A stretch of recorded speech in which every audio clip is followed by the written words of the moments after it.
Hi, this is Andrew Jordan. Welcome to the final video from our series on growth.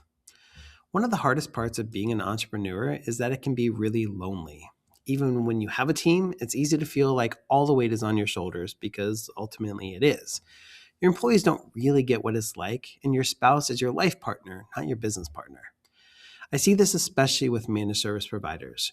You're often the final escalation point when something breaks, so it can feel like you're carrying the stress of every client. That's why community really matters. Community is what keeps us from going it alone. It gives us encouragement, perspective, and sometimes just a safe place to be heard. Today, I want to share a few of the communities that have helped me and then give you some ideas of how you can apply this to your own business. One of the most valuable groups I'm part of is called Thrival. It's a paid community for CPA firm owners, and it's been fantastic. Here's how it works. We meet virtually on a regular basis. We use a platform called Circle. It's kind of like Slack or Teams to communicate in between meetings. Everyone signs an NDA, which means people are willing to share things like compensation numbers, profit margins, staffing challenges, stuff you would never post publicly. And yes, the benchmarking is valuable. But honestly, the biggest value is just not feeling alone. Knowing that there are other people who understand the same challenges, who can celebrate wins, or give you space to vent. It's huge. Takeaway for you. In almost every industry, there are groups like this. Look for one that's structured, confidential, made up of people who share your challenges. It might take a couple of tries to find the right fit, but once you do, it can be game-changing.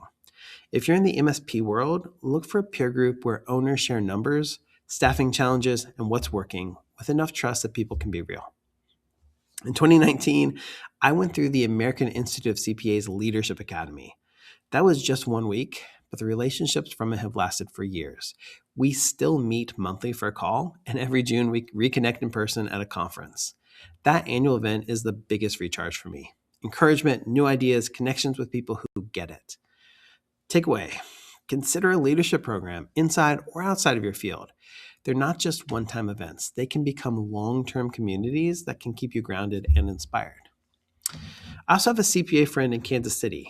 About once every month or two, we hop on a call and just talk shop. No agenda, no pressure, just encouragement and perspective. If you're maybe not ready for a big formal group, you can start small. Find one peer you trust, set up a regular time to talk, and see how much lighter things feel. Community isn't just external. Inside my own business, having a partner and a leadership team has made all the difference. As the business has grown, I don't have to carry everything alone anymore. We share responsibility, we share the wins, and we share the challenges. That doesn't just help me, it makes our whole business healthier. I've also found value in mentoring and volunteering. When you mentor, you're not only giving, you're receiving encouragement and perspective too. And when you volunteer, you're standing shoulder to shoulder with people who care about something bigger than themselves. That's a kind of community that recharges you in a different way. And I'll add this, for some of my clients, part of what they value in working with me isn't just the numbers. It's the monthly advisory call where they know they'll be heard, encouraged, and challenged. Sometimes community looks like having the right outside voice in your corner. Here's the truth. You don't have to go it alone. Whether it's a structured group like Thrival is for CPA firms, an MSP peer group, a leadership program, a trusted peer, your own team, or even an advisor, community is what keeps us strong as leaders. You've probably heard the saying, you're the average of the 5 people you spend the most time with. My encouragement to you is this: choose those 5 people intentionally. Build circles that recharge you, challenge you, and remind you that you're not carrying it all by yourself.